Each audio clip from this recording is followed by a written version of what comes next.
Bom, vamos lá, eu queria compartilhar uma mensagem com vocês.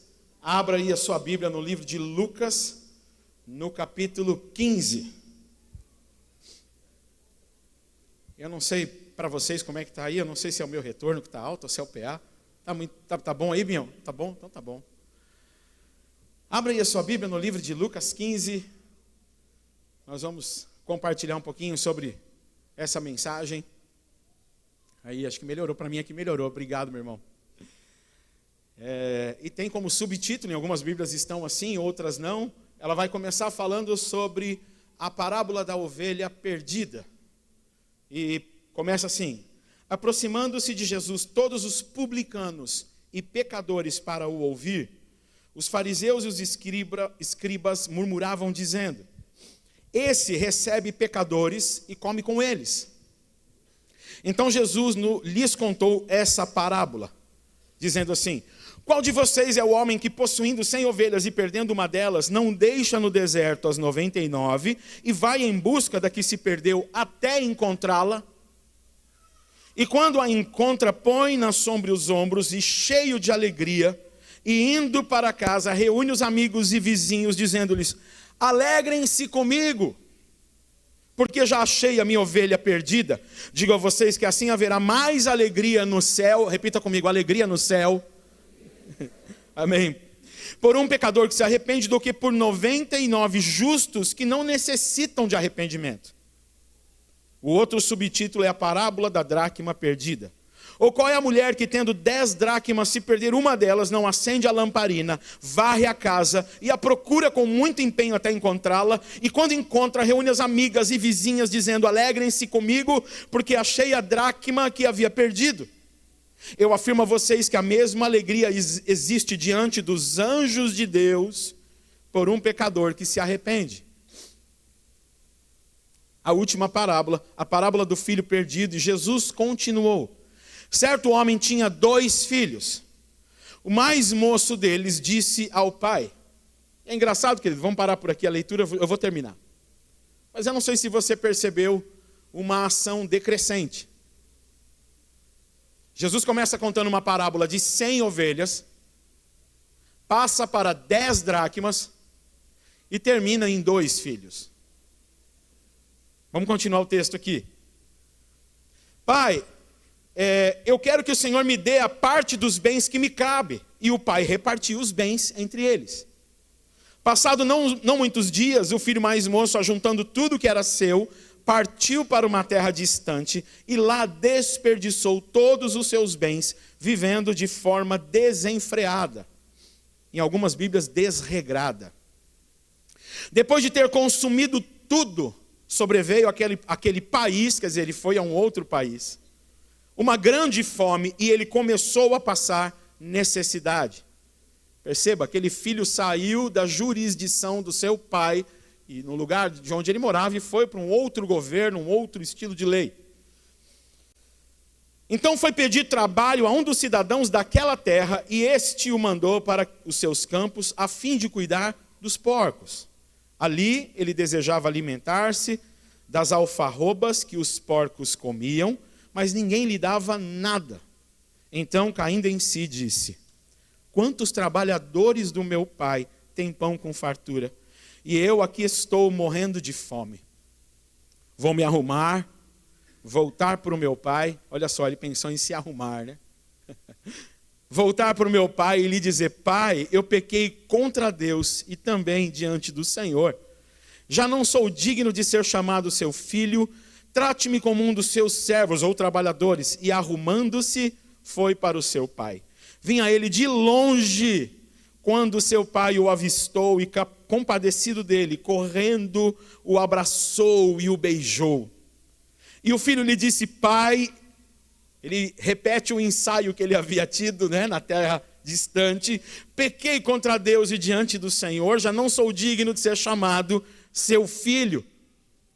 E aí o pai, porém, disse aos servos, o pai nem responde a ele, o pai diz aos servos: tragam depressa a melhor roupa e vistam nele.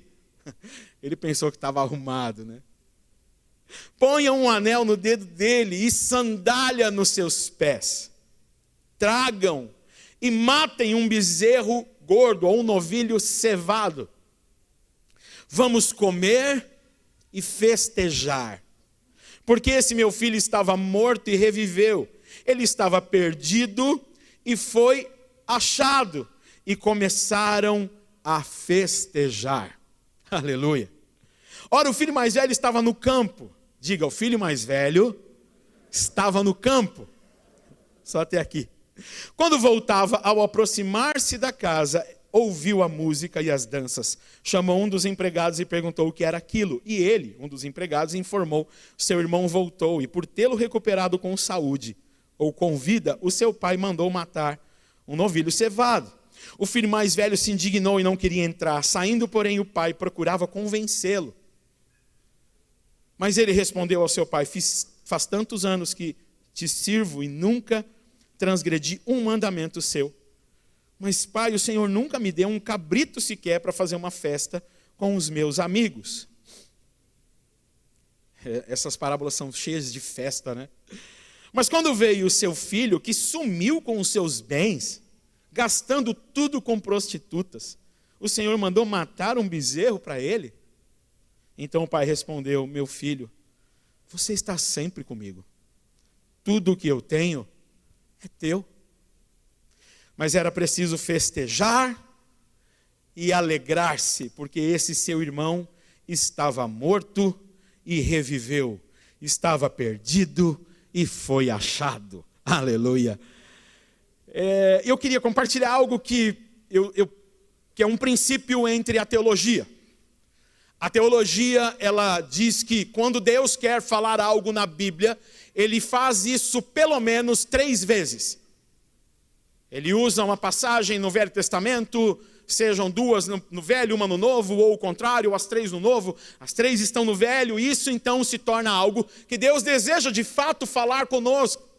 Ele deseja enfatizar para que a gente possa então fazer isso.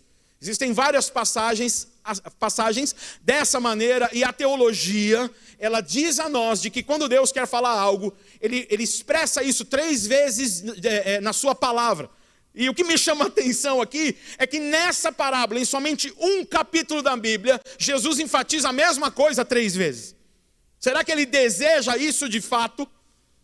Será que Ele quer realmente de fato dizer o que de fato Ele está dizendo a nós, de que nós somos instrumentos de resgate na mão dEle? E de que devemos ter o nosso coração voltado e os nossos olhos para aqueles que estão perdidos, para aqueles que estão longe, distantes do Senhor. Não obstante, a primeira pergunta que Deus faz ao homem quando ele peca, lá no livro de Gênesis, no capítulo 3, é: Adão, onde você está? E não o que Adão fez, porque a distância das pessoas incomoda o Senhor e não seus atos. Porque de fato, se estamos distantes, nossas ações são fora daquilo que é o plano dele para nós. E então no coração de Jesus eles estão dizendo, é engraçado, porque a religião logo no começo ela se manifesta. Aproximando-se de Jesus, todos os publicanos e pecadores para o ouvir. Quem é que estava ouvindo Jesus? Os pecadores. De quem Jesus estava próximo? Dos pecadores, dos publicanos. E o que a religião está dizendo aqui? Os fariseus, os escribas murmuravam, dizendo: esse aí vive no meio dos pecadores. Tá, aí, vive com gente errada. Vive com gente que não é assim, né? O padrão que deveria ser. Jesus, então, ouvindo tudo aquilo, contou essas 3 parábolas para eles. É como se Jesus estivesse dizendo: esse é o meu chamado, eu vim para isso. Jesus mesmo relata isso. Ele fala: eu vim para as ovelhas perdidas de Israel.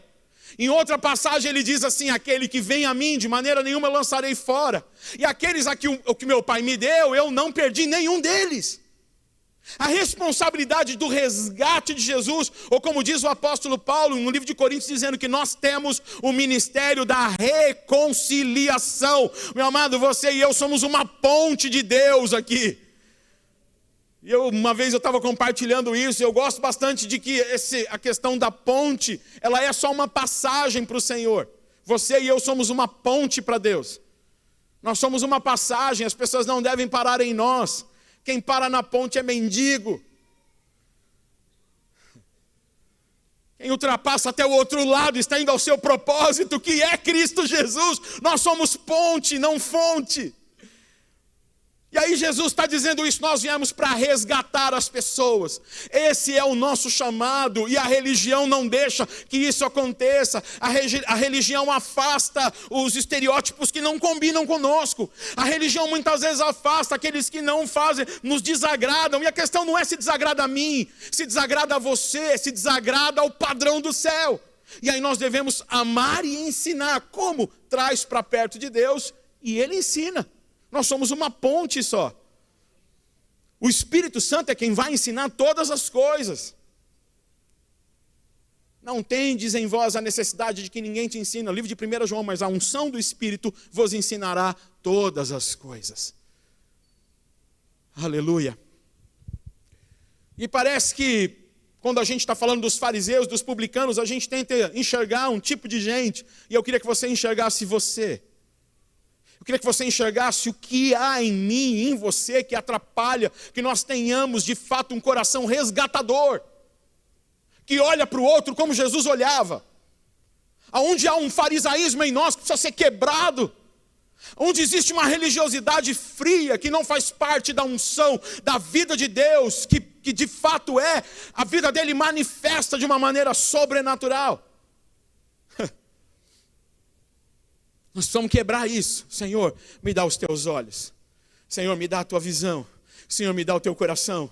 Senhor, coloca em mim a maneira como o Senhor ama. Pai, põe em mim o teu amor. De fato, Ele faz isso, que a palavra fala que o amor de Deus é derramado em vossos corações por intermédio do Espírito. Amém? É isso que Ele faz conosco. Senhor, eu preciso amar. O amor vem dEle. Senhor, eu preciso servir. Essa disposição e esse coração voluntário, como disse Davi, vem dele. Senhor, eu preciso me arrepender. A palavra fala no livro de Romanos: nega tu que a bondade de Deus é que te leva ao arrependimento. Outro texto diz que nem força nem por violência, mas é pelo Espírito. Nossa força, nós não conseguimos nada. Ou em João 15,5 dizendo que sem mim nada podeis fazer. Amém? E eu queria então que a gente entrasse aqui nessa parábola, para que a gente talvez nos enxergasse. Jesus começa dizendo sobre a parábola das 100 ovelhas, aonde um pastor ele deixa as 99 guardadas num lugar no deserto, onde ele pastava elas, onde ele apacentava essas ovelhas, e ele deixa elas guardadas, e ele vai atrás dessa uma que se perdeu. E eu queria dizer que muitas vezes algumas pessoas, elas saem da igreja como essa ovelha. A ovelha, ela tem instintos. E eu fico pensando numa imagem de um pastor alimentando 100 ovelhas e talvez fazendo uma fila. E as 100 não vão comer de uma vez, vai comer às vezes 5, 10, aí daqui a pouco vai as outras e elas vão amontoando ou vai fazendo uma fila. E aí o pastor vai lá com o cajado jogando elas para poder se alimentar, tomar água. E eu fiquei imaginando essa 100ª como se ela fosse a última. E ela está olhando para a igreja e muitas vezes parece que não vai chegar a minha vez. Parece que as coisas não acontecem na minha vida. Eu não sei se eu estou no lugar certo. Será que o pastor realmente tem cuidado de mim? Será que tem palavra para a minha vida? Será que eu tenho recebido oração? Poxa, uma vez eu fiz uma prova com o Senhor. Senhor, o Senhor tem algo na minha vida. Manda alguém orar, ninguém veio orar por mim. E a gente tem um monte de pensamento. E faz igual a ovelha. Eu preciso buscar algo que me alimente. Eu preciso buscar um pouco de paz. Eu preciso buscar. E instintivamente, porque nós temos necessidades que é colocada por Deus e preenchida por Ele mesmo, nós achamos que podemos ir por um caminho que nós vamos ser alimentados e não vamos. Nos esquecemos de que Ele é o nosso pastor e não importa o tempo, nada nos faltará. Essa é a nossa mentalidade, mas talvez essa ovelha não teve essa mentalidade e saiu. O que o texto diz? Diz que o pastor foi atrás dela. Ela não voltou. Vai ter gente que não vai voltar para a tua célula. Pastor, puxa vida, é uma profecia? Não, não é uma profecia, eu estou dizendo que é você que tem que ir atrás. Aquela ovelha saiu, e a parábola não diz Jesus dizendo, espera que uma hora ela volta. A parábola diz que aquele pastor, ele vai atrás da ovelha, ele põe ela nos ombros, significa que vai ter que ter esforço. Tem que carregar o peso dessa ovelha. Como que eu consigo? Só com Ele na minha vida. Não tem como, não tem. Eu não tenho muitas vezes vontade de fazer isso. Quando o meu coração foge da religiosidade, eu não olho para o pecado dos outros, eu olho para o valor que aquela pessoa tem. Porque de fato Jesus começa dizendo ovelha, porque era um tipo de negócio de Israel. E depois fala de uma moeda que era a dracma, que era o resultado da venda de ovelhas. Ou de qualquer outra coisa. Estamos falando do valor. Nós precisamos enxergar o valor único daquela pessoa, independente se ficou 99, se ficaram 10 na sua célula e saíram uma. Cada pessoa tem um valor intrínseco, ela tem um valor único e foi pago na cruz. Nós não podemos dizer, mas já tem 99, já tem tanta gente na célula, já tem tanta gente na supervisão.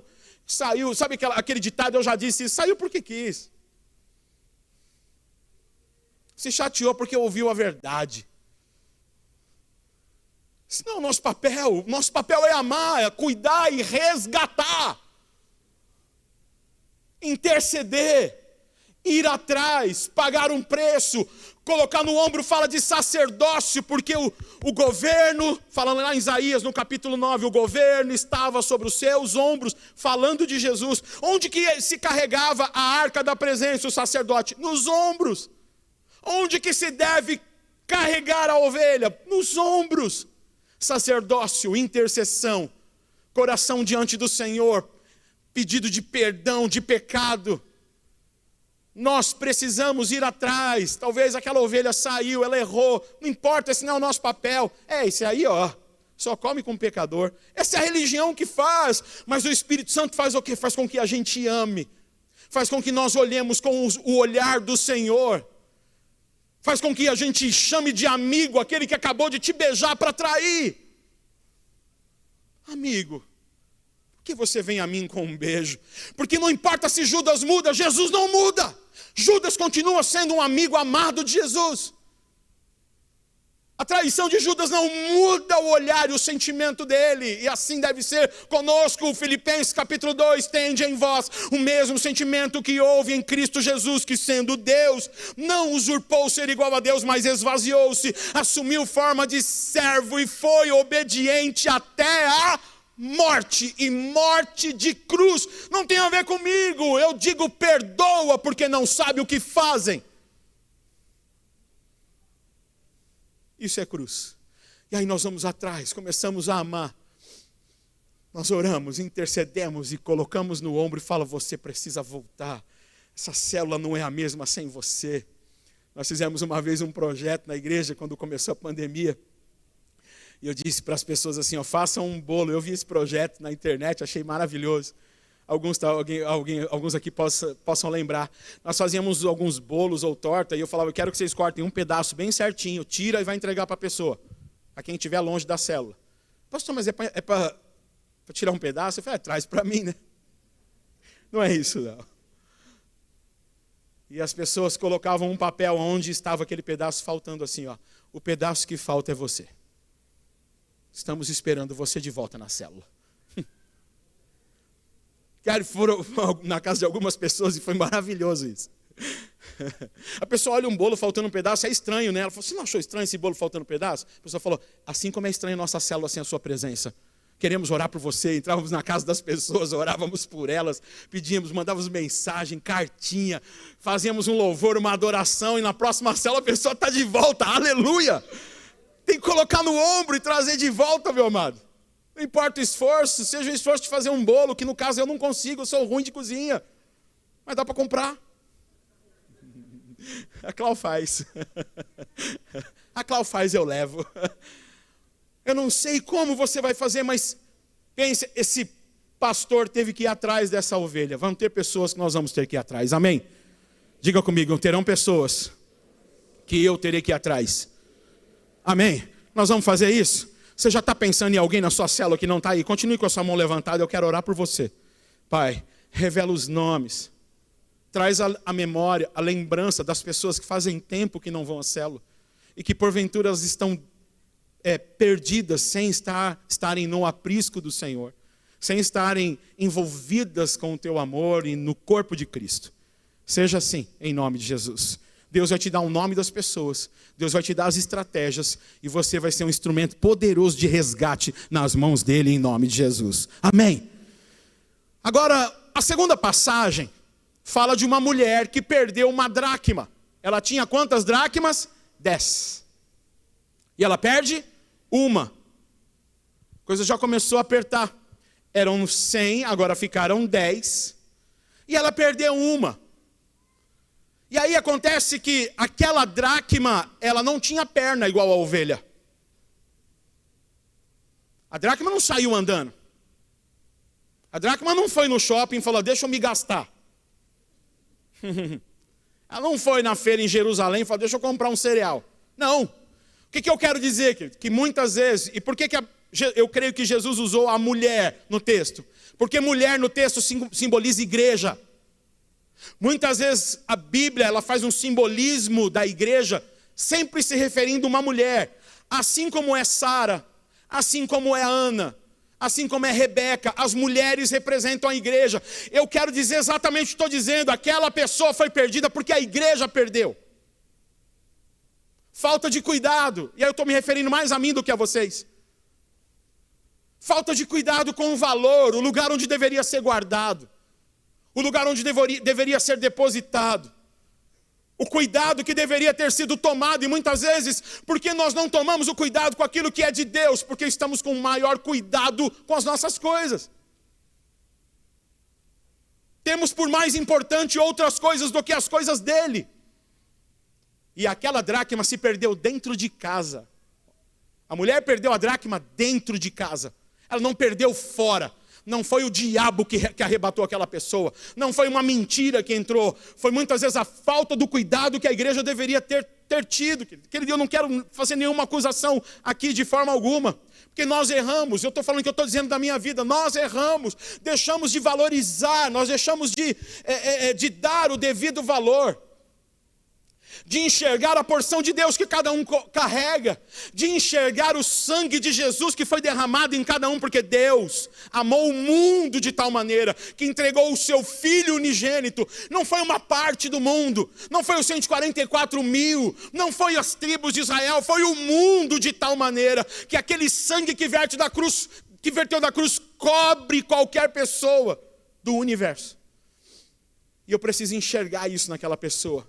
Eu preciso passar no centro de São Paulo, onde tem a Cracolândia. Eu preciso passar numa zona de prostituição e enxergar. O sangue de Jesus cobriu aquela pessoa. Eu preciso ver um homossexual, que muitas vezes a minha religião não deixa com que eu trate ele da maneira que eu deveria tratá-lo, e ver que o sangue de Jesus já cobriu aquela pessoa. Eu deveria ver alguém que é mentiroso, que muitas vezes passa as pessoas para trás, como era o Jacó, que dá nome à nação de Israel, e a Israel de Deus hoje é a igreja, e enxergar que o sangue de Deus cobriu de alfa a ômega, de princípio ao fim, a vida de qualquer pessoa, e o devido valor deve ser dado, como Jesus fez com o povo de Israel, que o traiu, crucificou, cuspiu no seu rosto, ou aqueles que vieram para colocar as coisas aos seus pés, o menino dos 5 pães e 2 peixes, cada um tem um valor único diante do Senhor, e eu preciso enxergar isso.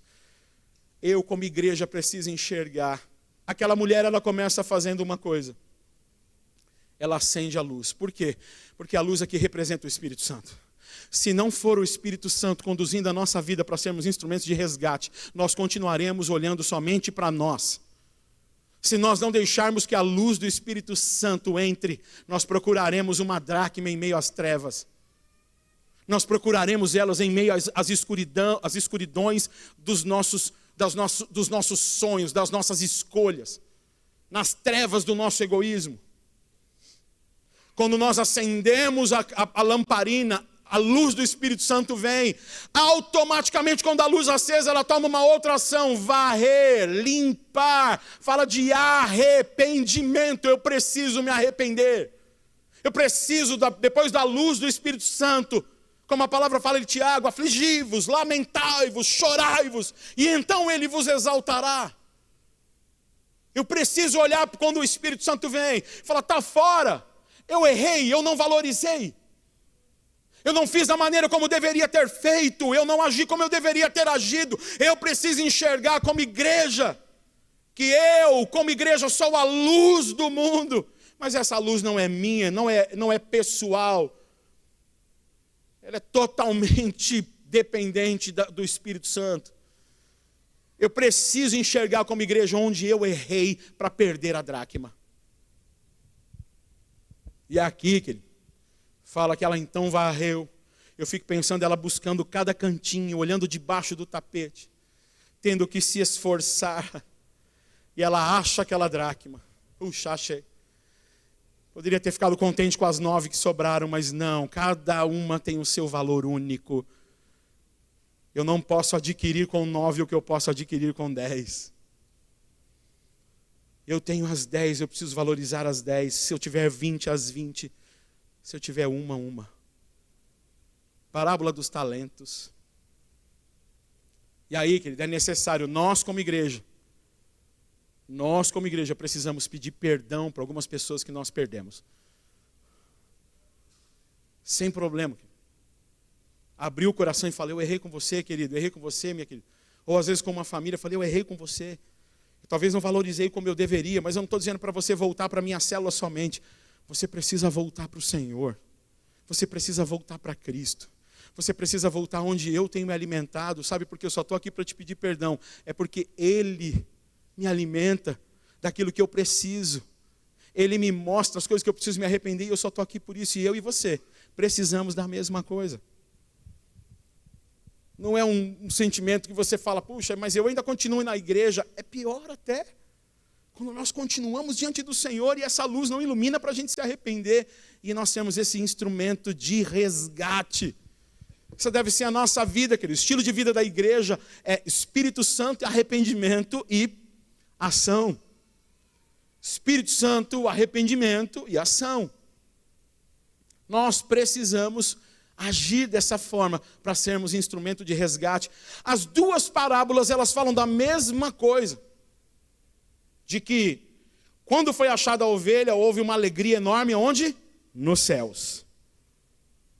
Depois, a segunda parábola fala que hoje houve uma alegria diante dos anjos.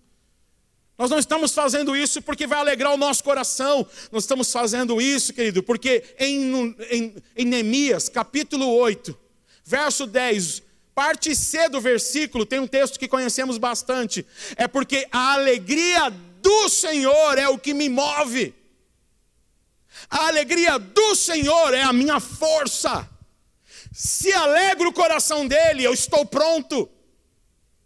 A alegria do Senhor é a nossa força. Diga comigo, a alegria do Senhor é o que me move. A alegria do Senhor é a minha força. Amém? É isso.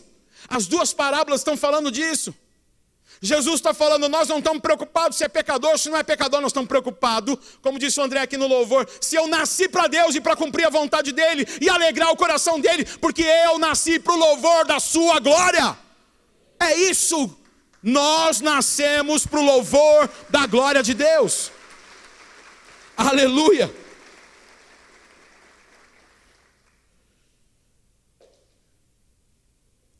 Aí a mulher chama os amigos, chama as vizinhas. Engraçado que aquela igreja agora se torna um modelo para outras igrejas. As vizinhas e as amigas estão indo para ser de uma forma influenciada por aquilo que aquela igreja fez. Olha que maravilhoso. Uma igreja de resgate. Uma igreja que tem a luz do Espírito Santo. Uma vida de arrependimento, de santidade, porque varreu a casa e vai atrás das pessoas porque ela enxergou o valor delas. Não importa o que elas façam. Ah, mas são publicanos, são pecadores. Não importa, é onde Jesus estava, é onde nós estamos. Por último, misericórdia. Jesus então agora, ele fala de 2 filhos. Jesus está falando de 2 filhos. A parábola começou com 100, passou para 10 e agora termina com 2. Para poder mostrar o tipo de cada um. Olha só, sabe por quê, meu amado? É porque Deus, ele olha para uma pessoa, como olha para uma família, como olha para uma nação. Deus olha para uma pessoa, como olha para uma família, como olha para uma nação. O Senhor queria tocar a nação de Israel, o que é que ele faz? Olha para Abraão, uma pessoa, e fala: Abraão, em ti serão benditas todas as famílias. De onde? Da terra, todas as nações. O que eu quero dizer aqui é que nós precisamos enxergar o valor de cada pessoa. Entender o que Deus quer fazer em cada família, por aquela pessoa. E através daquela família, o que Ele vai fazer nessa nação, em nome de Jesus. Deus quer fazer isso através da minha e da tua vida. Eu estava conversando essa quinta-feira, e aí a gente estava numa reunião, de repente a Cláudia falou para a Gabi: Gabi, senta ali perto do Betão. A Gabi sentou do meu lado, e ela me abençoou com esse pensamento, e eu estou só repetindo aqui para vocês. Obrigado por sua vida, filha. Ela disse para mim: Betão, Deus olha para uma pessoa, como olha para uma família, e como olha para uma nação. E eu falei: é isso, é exatamente isso. Para Deus não existe diferença entre pessoas e pessoas. Ele olha para uma nação, como olha para uma família, como olha para uma pessoa e fala: eu quero abençoar essa nação por essa pessoa. Eu quero livrar Israel por um Davi. Eu quero tirar o pecado do mundo por um Jesus. Deus, na sua infinita sabedoria, faz coisas que nós nem imaginamos. Esse dia eu estava compartilhando com uma pessoa como foi aquele pastor, o Po Young-cho, da maior igreja do mundo, se não me engano, na Coreia, né?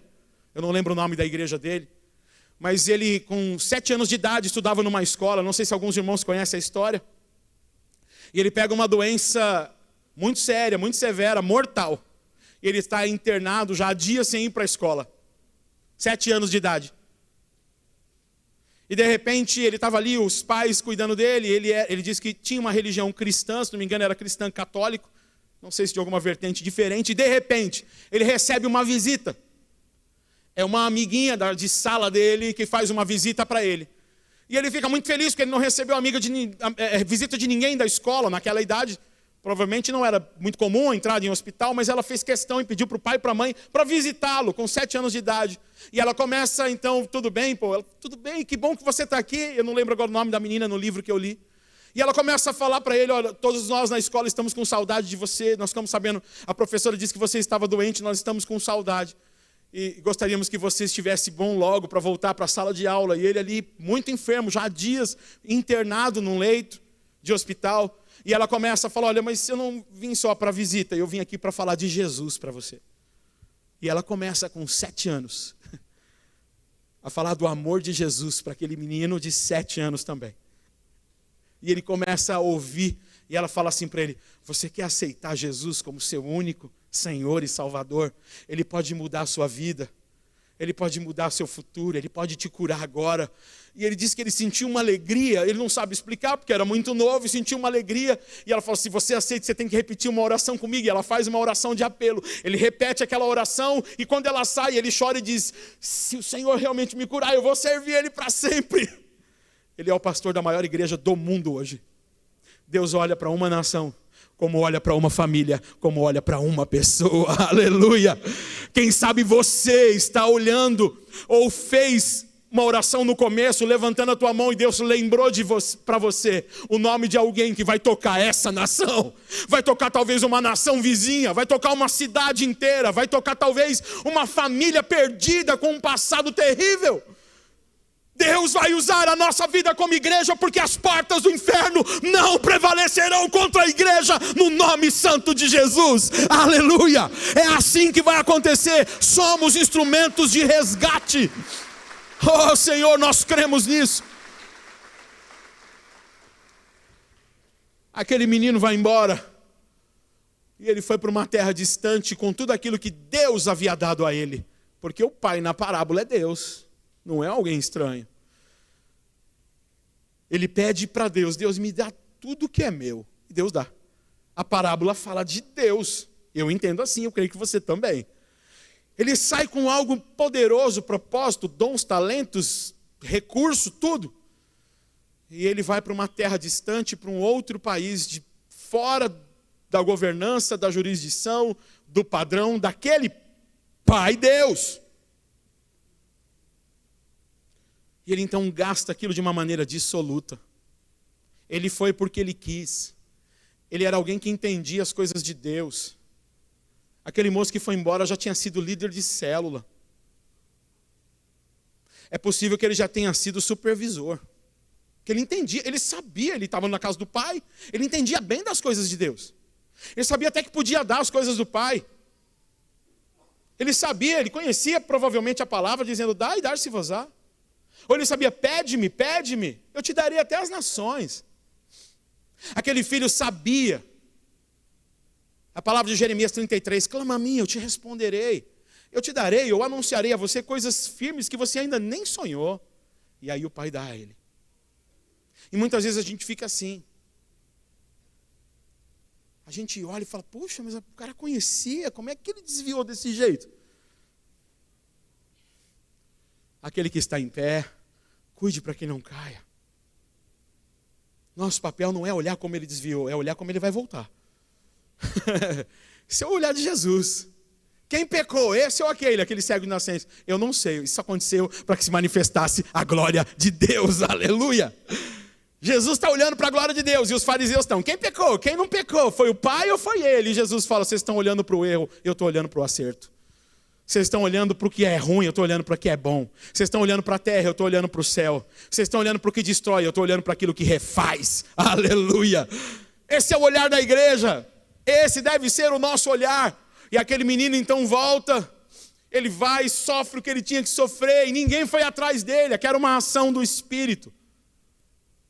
Essa era uma ação de Deus para aquele rapaz. O filho pródigo, que significa desperdiçador. Ele desperdiça aquilo que Deus, o Pai, havia dado a ele. Desperdiçou. O Pai deu um nome para ele, ele desperdiçou. Envergonhou o nome do Pai num lugar distante. Saiu cheiroso, agora está comendo com porcos. Mas um dia a Bíblia fala que ele caiu em si. Eu penso que essa é uma ação de intercessão da igreja. Entendendo o resgate de que Deus vai usar pessoas em vários lugares e circunstâncias, amado. E eu penso que Deus fez isso de uma maneira muito clara no processo da pandemia. Eu escuto pessoas que não são cristãs falando assim para mim: Betão, eu não sei você, cara, mas hoje eu consigo valorizar que dinheiro não é tudo. Eu consigo valorizar que a minha família é mais importante do que o tempo que eu tenho no trabalho. Eu consigo entender que eu preciso gastar mais tempo junto dos meus amados do que trabalhando e dando a minha vida e meu sangue para depois perder muita gente querida que se foi. Na pandemia Deus nos equalizou, não existia igreja grande ou pequena, cada um tinha um celular para fazer uma live. Se quiséssemos ouvir da palavra, a gente tinha que entrar numa câmera que estava na palma da mão para qualquer lugar, para qualquer acesso. Mas não existia mais os grandes templos, não existia mais os lugares vultuosos. Era uma câmera e um lugar, uns mais sofisticados, outros menos. Mas na pandemia Deus os equalizou, todos deveriam sair em um determinado horário ou não. E nós precisamos entender de que Deus, o nosso Pai, Ele quer nos mostrar algumas questões.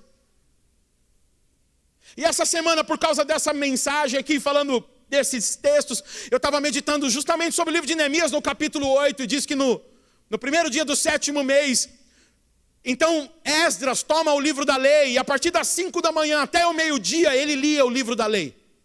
E a gente aqui fica preocupado dos 40 minutos. 5 da manhã, meio-dia, Ed, olha só.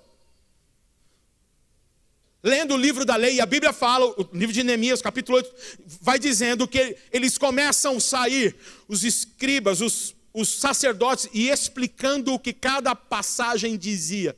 Sabe o que eles faziam? Diz que aquele povo, ouvindo, e é legal que fala que eles se ajuntaram, o povo todo, como um só homem, na praça. Na entrada das fontes das águas.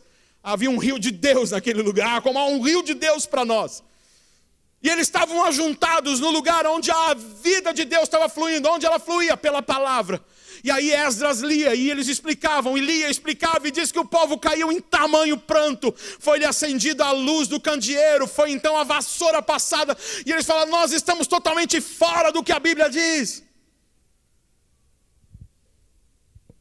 E aí eles começam a falar para o povo, para, não é para entristecer não, porque esse dia é um dia consagrado ao Senhor.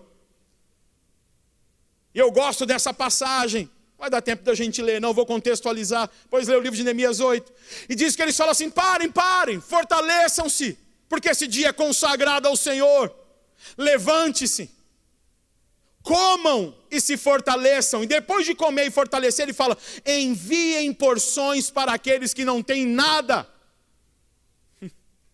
Comam, participem do culto, mas depois enviem.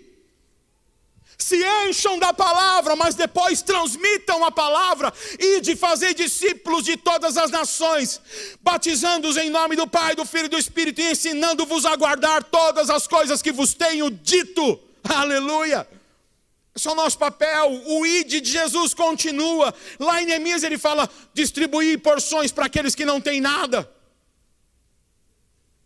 Ele fala, mas levantem-se, fortaleçam, porque esse dia é consagrado ao Senhor, porque a alegria do Senhor é a nossa força. A festa no céu é melhor que a festa na terra. A festa dos anjos é melhor que a festa dos homens. A festa no céu existiu porque havia tristeza de saber que não estávamos alinhados à palavra de Deus. E é por isso que às vezes, querido, eu não sei você, mas eu me encontro assim, muitas vezes egoísta. Eu venho para a igreja para ver se deixa eu ver se algo me dá um alívio. E Deus fala, não quero te dar alívio, eu quero te dar confronto.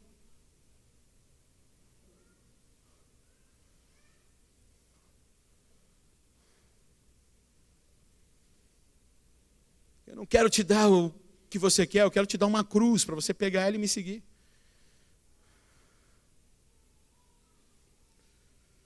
E aí então, aquele filho volta, e nós já conhecemos bem a história.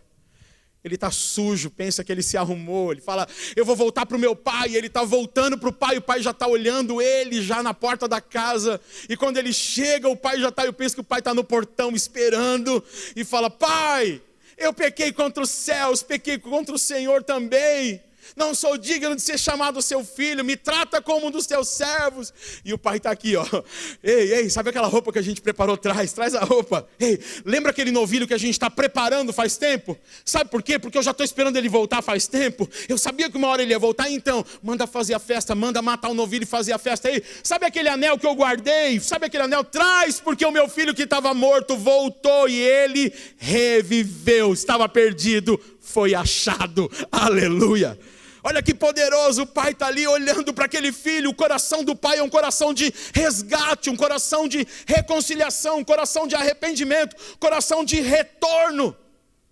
Tornai-vos a mim, eu tornarei a vós outros. Buscar-me-eis e me encontrareis. Quando você me buscar de todo o coração, eu serei achado de vós, diz o Senhor. E aí é engraçado que o pai então prepara toda a festa. Você já teve festa na sua casa? Quem conhece aqui eu de infância e adolescência, sabe que a minha casa tinha festa quase todo fim de semana. Às vezes a gente acordava e falava para minha mãe, vai ter festa? Quando eu sabia que ia ter festa? Quando o cheiro da carne louca subia. Cara, não é assim, Ed? Pãozinho, mini pão, carne louca, é aquele que você nem corta com a faca, rasga com a mão. Não, o Davi não faz isso, né, Davi? Com a faca, né? Ou você só tira o miolo dele assim e põe a carne louca dentro. É bom demais, ó, deu até fome. E eu sabia que ia ter festa. O cheiro da casa, o jeito que a casa estava sendo limpa, as coisas, o preparativo. Nós somos em 6 irmãos, mas meu pai e minha mãe. 8 pessoas, 12 meses no ano. Cara, 2 meses festa, um não. 2 meses festa, um não. Fácil. 8 para 12, era assim que acontecia. Era fácil, assim, 8 meses. Fora os primos que usavam a casa. Que assim, a gente, se não me engano, nós somos acho que em 16 ou 17 primos, eu não lembro agora, é muito. Os ramelentos. E era festa em todo tempo, e não tem como você não saber que tem festa. Tem lugar então que você passa hoje na rua, você sabe que tem festa, tem um arco de bexiga com aquele cano de PVC. Não é verdade? É, tem um arco de bexiga. Aí tem o nome da criança assim, né? Geralmente tem um nome assim com aquele escrito, se a menina assim, em rosa, com glitter, bem grandão, isopor. Você fala, vai ter festa. Agora, o mais engraçado, querido, que eu quero dizer isso para você. Por que eu estou falando tudo isso? Porque o filho mais velho não sabia que ia ter festa. Isso me traz um peso, sabe por quê? Porque se eu hoje estou na igreja, eu estou servindo só aqui na igreja, que vão fazer 19 anos. Eu sirvo ao Senhor há 25 anos, desde quando a Carol nasceu. Se eu sou o filho que eu estou na casa do pai, eu preciso saber quando vai ter festa. Eu preciso saber quais são os planos do coração do dono da casa. O filho mais velho não sabia quais eram os planos do dono da casa. Sabe por quê? Porque a parábola diz, e eu disse para vocês repetir essa parte, voltando ele de onde? Do campo. Deus quer tirar a mentalidade de campo da igreja. Trabalho, trabalho, trabalho, trabalho, trabalho, trabalho, trabalho, trabalho, trabalho, trabalho, trabalho, trabalho, e não sabe o coração do pai quer. Não sabia. O filho mais velho, olha só, e o mais engraçado, o que me choca é que aquele filho, que eu estou falando de mim agora, aquele filho sou eu, o filho que fica na igreja não tinha planos para que o irmão voltasse. O pai é um pai de resgate. O cordeiro morto simboliza Jesus na festa, mas ele não sabe que ele é um instrumento de resgate. Ele não tem planos para que o irmão volte, ele não planeja com a célula o retorno das pessoas que foram embora. Cara, isso me deixa em crise. Desculpa, mas eu fico em crise comigo. Eu falo, Deus, quando eu vou me converter ao ponto de olhar de que o Senhor disse, ide, não ficai. Igreja significa sair para fora. Por que eu estou aqui dentro ainda? Fadado no campo. Trabalho, trabalho, trabalho, trabalho, trabalho, trabalhar. Tem que me chamar para o louvor. Se não me chamar para o diaconato, precisa me chamar para alguma coisa. Por que não me chamou para isso? Ele nos chamou para termos o ministério da reconciliação. Você tem um ministério dado por Deus. Eu tenho um ministério dado por Deus. Esse é o nosso papel. O filho não sabe o que o pai quer. O filho não tem ideia do que está acontecendo. Ele tem que chamar um empregado para falar, ei, o que é que está acontecendo aí? Por isso que o empregado deve ter olhado para ele e falado, tu não sabe? Você é filho dele e não sabe? Ah, meu Deus. Nos dá um coração resgatador. Nos dá um coração misericordioso. Nos ensina a dar de graça o que recebemos de graça. Nos ensina, Pai, a transmitir a graça que nos foi dada. Nos ensina, Pai, a transmitir a glória que nos foi dado. João 17, Jesus diz, Pai, a glória que tu me deste, eu dei a eles. Nada do que Deus deu para Jesus ficou retido. Tudo foi dado. Senhor, nos deixa transmitir a salvação que já nos é dada. Nos dá um coração resgatador e nos tira do campo. Nos tira da mentalidade do fazer. Tira de nós a mentalidade de Marta. Tira de nós a mentalidade egoísta. Tira de nós a mentalidade do eu. Tira de nós a mentalidade do lucro. Tira de nós a mentalidade das vantagens. Tira de nós a mentalidade dos confortos. Tira de nós a mentalidade de que a minha mente precisa lutar por mim. Não, Senhor, em Ti eu sou mais que vencedor. Aquele filho não sabe o que está acontecendo. E eu queria que a gente orasse por isso. Será que nós não somos esse filho? Que não planejou a volta do irmão. Que nem sabia que o pai estava... Porque quando ele ouvisse o barulho de festa, ele não perguntaria. O filho que conhece o coração do pai falou, já sei. Eu já sei, e olhar para os empregados, desculpa, eu estou largando tudo no campo, meu irmão voltou, eu sei, pelo barulho da festa eu conheço meu pai, eu ando com ele todo dia, eu estou ali junto com ele, eu sei que meu pai já estava planejando essa festa faz tempo, o coração do meu pai está alegre hoje, eu estou alegre também, meu irmão está voltando, escuta, para o trabalho, dá férias para todo mundo, vamos festejar, vamos lá, nós precisamos jogar meu irmão para cima, nós precisamos colocar ele no ombro, nós precisamos vestir ele, nós precisamos abraçar ele, vamos colocar música, vamos colocar dança, meu irmão voltou. Para tudo, obras não importam hoje. Importa que aquele que estava perdido foi achado, que estava morto, reviveu, aleluia. Quando eu conheço o coração do Pai, o primeiro estalo de festa, já brotaria, meu irmão voltou. Sabe quando o Espírito Santo começa a queimar no nosso coração e eu sinto que Ele está fazendo isso? Isso é um tempo e uma estação do Espírito Santo. Principalmente onde a igreja está liberando uma voz profética para que outras pessoas sejam tocadas. Há uma promessa de uma grande colheita para nós, amado. Mas como eu vou cumprir uma grande colheita se eu não cuidei daqueles que Deus já havia me dado? Como? O amor de Deus vai continuar desperdiçando e dando às pessoas que o Betão não valoriza? Eu preciso me converter.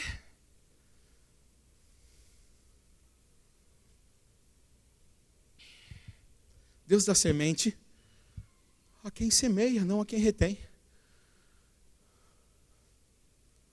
Amados, para a gente poder terminar. Aquele povo chorou tanto em Neemias no capítulo 8. Que eles leram na palavra, naquele dia mesmo, eles continuaram lendo a palavra, de que eles deveriam fazer cabanas para si. Todos eles pegaram folhas, galhos e fizeram cabanas, saíram das suas casas e fizeram cabanas.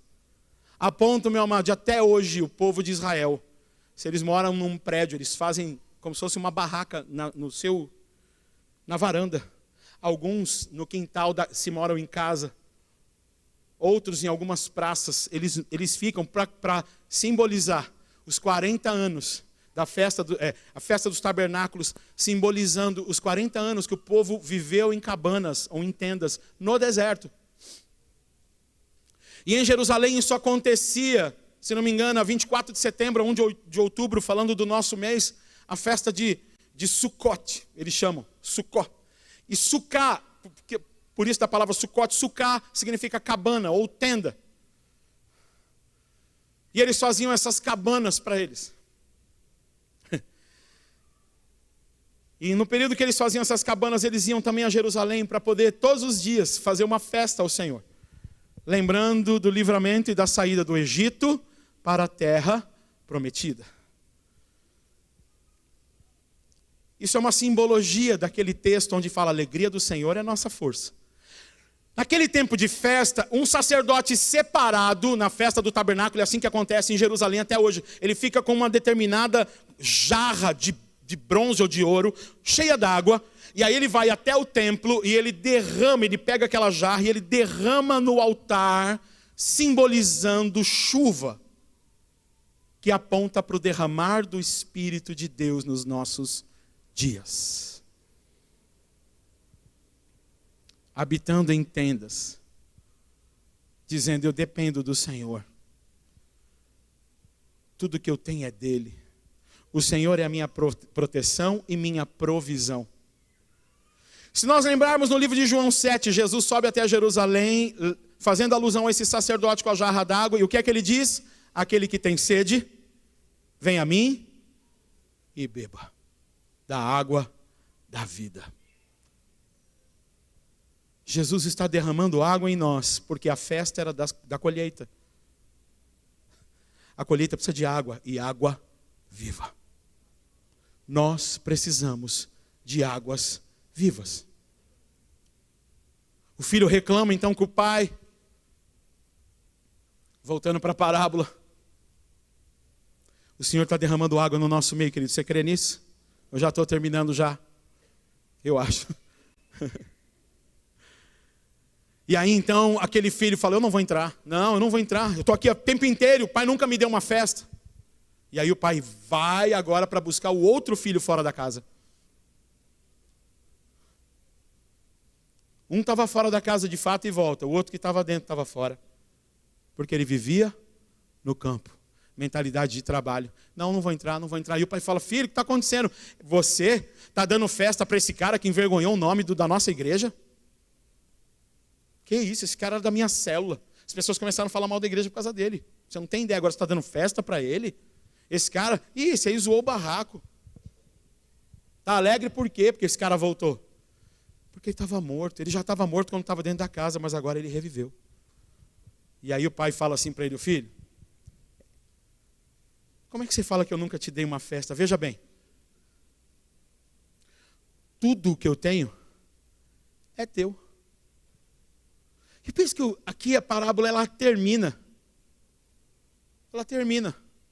Acabou a história da parábola. E o filho está pensando, mas o que é meu? Aí eu quero dizer para você. Jesus diz, no livro de João, no capítulo 5, eu tenho feito do que eu tenho visto o meu pai fazer. O pai pegou tudo que ele tinha, o que é que ele fez? Uma estrutura para o filho voltar. Aí ele fala para você, mas tudo que tem aqui é teu, o que é que você deve fazer? Uma estrutura para o filho voltar. Se eu tenho feito o que eu tenho visto do meu pai, eu preciso pegar tudo o que ele me deu, tudo que está na fazenda, tudo que está na casa, tudo que está no ministério, todas as coisas que estão na minha vida, todos os dons, todos os talentos, e ser um instrumento de resgate, sonhar com a volta daqueles que estão perdidos, aleluia. É simples assim, eu olho para ele e faço. Eu tenho dito o que tenho ouvido do meu pai. Tempo profético, uma boca só é profética quando o ouvido também é. Eu ouço dele, digo dele. O que é que o pai diz? É um tempo de uma grande colheita no nosso meio, em nome de Jesus. Amém? Queria chamar já a galera do louvor para cá. Eu quero orar junto com você. Nós somos instrumentos de resgate. Você que está aí sentado, levanta uma das suas mãos. Eu quero orar por você nessa manhã. E eu queria que você, se você deseja isso, diga assim, pai, eu creio que eu sou um instrumento de resgate. Assim como Jesus me resgatou, eu sou um cristão, pequeno Cristo, instrumento de resgate. Coloca assim a sua mão diante do Senhor, bem alto. Fala, nessa manhã, eu quero que o Senhor me lembre de nomes, de pessoas, de filhos, meus irmãos, que estão perdidos, mas que serão resgatados por causa da igreja e do sangue de Jesus, o Cordeiro morto, para que haja uma festa no céu. Amém e amém. Aplauda o Senhor no seu lugar. Aleluia. Tu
achou.